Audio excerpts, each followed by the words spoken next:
Morning friends. మన ముఖ్యమంత్రి రేవంత్ రెడ్డి గారు జపాన్ పర్యటనలో ఉన్నారు. మరి జపాన్ పర్యటనలో ఎంబట వేరే వాళ్ళని ఎంబట పెట్టుకుని పోయారు బ్యూరోక్రాట్స్ను. మరి ఐటీ మినిస్టర్ మాత్రం ఎంబట తీసుకొని వెళ్ళలేడు. మరి జపాన్కి వెళ్ళి ఎలా పెట్టుబడులు తీసుకొస్తాడో మరి ఏం తీసుకొస్తాడో తెలియదు, కానీ అక్కడ ఫోటోషూట్లు మాత్రం బాగానే జరుగుతున్నాయి.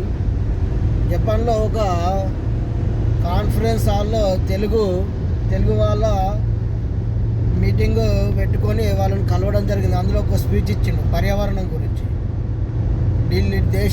దేశంలో ముంబై, ఢిల్లీ, కోల్కతా ఎట్లా కాలుష్యపరితం అయినాయో అక్కడ గవర్నమెంట్ ఆఫీసులు, స్కూళ్ళు, కాలేజీలు అన్నీ బంద్ పెట్టుకోవడం జరుగుతుంది కాలుష్యం వల్ల. అలాంటి స్థితి మన హైదరాబాద్కు రావద్దు అని మన రేవంత్ రెడ్డి గారు నీతులు చెప్పడం జరుగుతుంది. సార్, నాకు ఒకటి అడుగుతాను తెలియక, మీరు అధికారంలోకి వచ్చిన నుంచి ఇప్పటి వరకు ఒక్క చెట్టును నాటిరా సార్? ఒక్క చెట్టును నాటిరా? ఉన్న చెట్లు నరికేస్తారు, ఉన్న భూములు నాశనం చేస్తారు. హైడ్రా పేరిట పేద ఇళ్ళు కూలగొట్టడు, మూసీ పేరిట పేద ఇళ్ళు కూలగొట్టడు. ఇప్పటి వరకు మూసీ మీద ఒక పవర్ పాయింట్ ప్రజెంటేషన్ ఇచ్చిర్రా? ఒక ప్రణాళికాబద్ధమైన ఒక నివేదిక ఇచ్చిర్రా మూసీ డెవలప్మెంట్ పైన?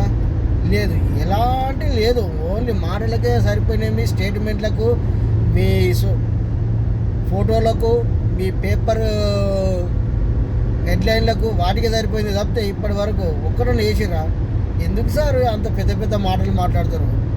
పర్యావరణం గురించి మీరు మాట్లాడుతారు.